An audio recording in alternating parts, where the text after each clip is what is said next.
In the summer of 1967, America found itself at a crossroads. Decades of simmering racial tensions, economic disparities, and social injustices reached a boiling point, setting the stage for what would become known as the long, hot summer.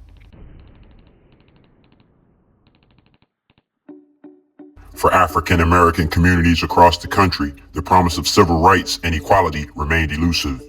Despite the gains of the civil rights movement, systemic racism and discrimination persisted, regulating many black Americans to second-class citizenship. The long hot summer of 1967 was sparked by specific incidents of police violence and racial discrimination. One of the most notable events was the arrest of a black cab driver, John Smith, in Newark, New Jersey, on July 12, 1967, which led to protests and riots that lasted for several days.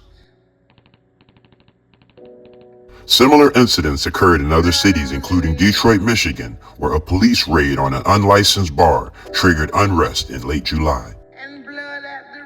The civil unrest of 1967 spread rapidly across multiple cities, including Newark, Detroit, Milwaukee, New York City, and more. Riots, protests, and clashes with law enforcement resulted in widespread property damage, injuries, and fatalities. The National Guard and federal troops were developed to restore order in some areas. Fueled by decades of racial discrimination, economic inequality, and social injustice, African American communities across the country reached a breaking point. Incidents of police brutality and systemic racism ignited long-simmering tensions, sparked a series of protests, riots, and clashes with law enforcement. The long hot summer of 1967 was a turning point in American history. It exposed the deep-seated inequalities and injustices faced by African Americans, and it forced the nation to confront its legacy of racism and oppression. A civil rights activist stated, "We are tired of being treated as second-class citizens. We wanted equal rights, equal opportunity, and equal justice under the law."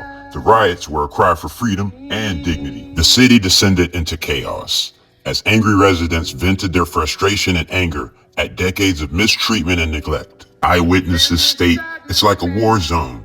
Buildings were burning, stores were looted, and streets were filled with smoke and tear gas. We were fighting for our lives and our dignity.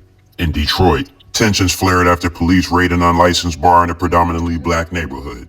What began as a confrontation with law enforcement quickly escalated into 5 days of riots, leaving a trail of devastation in its wake.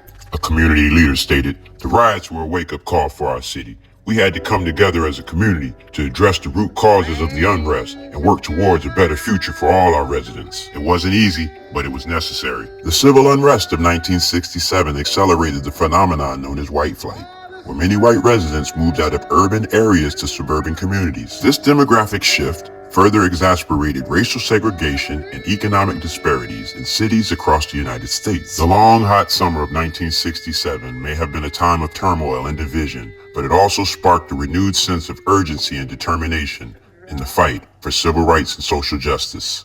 As we look back on this pivotal moment in history, we are reminded of the power of collective action and the enduring struggle for equality and freedom. We are reminded of the resilience and determination of those who fought for equality and justice. Their legacy lives on in the ongoing struggle for a more just and equitable society. The long hot summer of 1967.